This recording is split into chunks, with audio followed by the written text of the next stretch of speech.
কৰিব মোৰ ছোৱালী কেতিয়াও ইমান দুৰ্বল হ'ব নোৱাৰে। তেনেহ'লে কি কোনোবাই হত্যা কৰিছে? তাই কিয় হত্যা কৰিব লাগে? তাৰ কি অন্যায় কৰিছিল তাই? মোৰ আদৰ্শৱান ছোৱালী আছিল তাই। ঠিক তোমাৰ দৰে মোৰ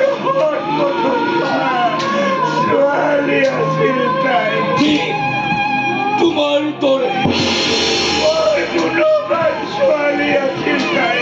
ঠিক তোমাৰ দৰে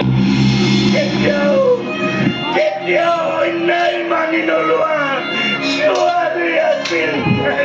ঠিক তোমাৰ দৰে দেউতা, ঠিক তোমাৰ দৰে। আৰু সেইকাৰণে হয়তো তোমাৰ শত্ৰুৰ আক্ৰমণ কৰি গৈছে।